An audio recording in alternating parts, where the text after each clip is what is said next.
गडिंग्लज तालुक्यातील शालेय विद्यार्थ्यांच्या मासिक पास योजनेत सवलत मिळावी, तालुक्याला दुष्काळग्रस्त घोषित केल्यानं होतीये मागणी। मनसेच्या वतीनं देण्यात आलं आगार प्रमुखांना निवेदन।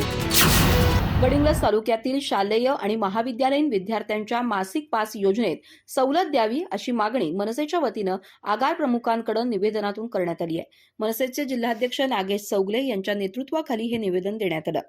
निवेदनात म्हटलंय की गडिंग्लज तालुका हा दुष्काळग्रस्त म्हणून घोषित करण्यात आलाय। दुष्काळ निवारण करण्यासाठी शासन स्तरावर विविध उपाययोजना राबवण्यात येत आहेत। गडिंग्लज तालुक्याच्या कानाकोपऱ्यातून शालेय तसंच महाविद्यालयीन विद्यार्थी रोज एसटीच्या माध्यमातून शाळा महाविद्यालय गाठत असतात। एसटीनं प्रवास करणारे बहुतांश विद्यार्थी हे शेतकरी आणि गरीब कुटुंबातील असतात। यावर्षी कमी झालेलं पर्जन्यमान यामुळे शेतकरी मोठ्या आर्थिक संकटात सापडलाय। त्यामुळे सर्व परिस्थिती लक्षात घेऊन शालेय महाविद्यालयीन विद्यार्थ्यांच्या मासिक प्रवास पासमध्ये सवलत द्यावी, जेणेकरून शेतकरी राजाला आर्थिक संकटांना तोंड देण्यासाठी बळ मिळेल। यावेळी वैभव माळवी, प्रभात साबळे, केम्पण्णा कोरी आदींसह अन्य पदाधिकारी उपस्थित होते।